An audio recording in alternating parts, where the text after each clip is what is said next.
Bonjour à tous. Le sommet de Paris pour le financement des économies africaines hier revient dans nombre de journaux.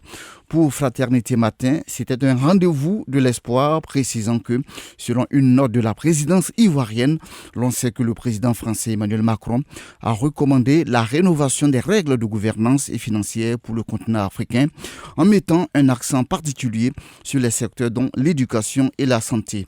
Et Fraternité Matin d'ajouter que le président Ouattara, qui a pris part à cette rencontre de haut niveau, s'est aussi entretenu avec ses homologues de l'UEMOA. Le Patriote apprend que 100 milliards de dollars après ce sommet seront mobilisés pour des financements massifs innovants, ajoutant que le président de la RDC et aussi président en exercice de l'Union africaine, Félix Tshisekedi, a souligné la grande opportunité qu'a constitué cette rencontre pour l'Afrique, suggérant l'accroissement de l'aide en faveur du continent. La pénurie d'eau et la coupure de l'électricité sont aussi traitées par quelques quotidiens comme le Nouveau Réveil.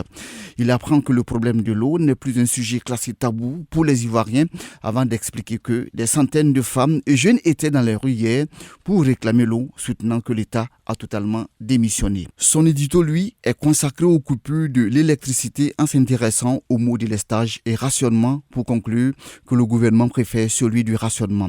Et l'édito du Nouveau Réveil se désole que pendant ce temps, la CIE continue d'encaisser les factures. Procès annoncé pour s'ouvrir ce mercredi 19 mai contre Guillaume Soro, ex-premier ministre, ex-président de l'Assemblée nationale et certains de ses proches.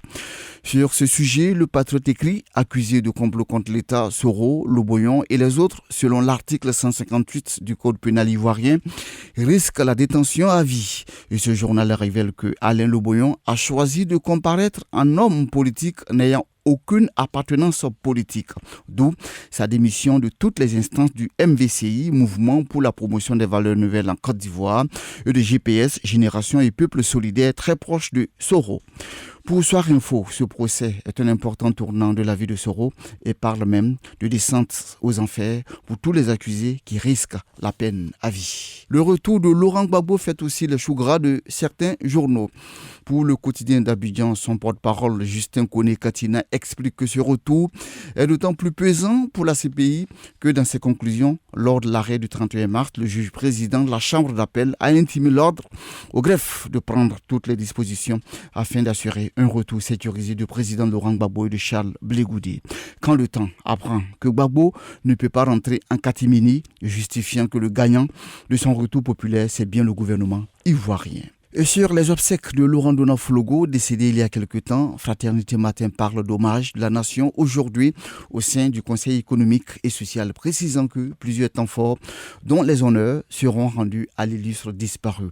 Né en 1939 et décédé le 5 février 2021, Laurent Donafologo a commencé sa carrière professionnelle en tant que rédacteur en chef à Fraternité Matin et a été plusieurs fois ministre avant d'être de 2001 à 2011 président du Conseil économique et social. D'après le journal gouvernemental qui apprend aussi que Fologo a été un grand militant du PDCI RDA avant de créer en 2003 le RPP, Rassemblement pour la paix et le partage. Bonne lecture de vos journaux.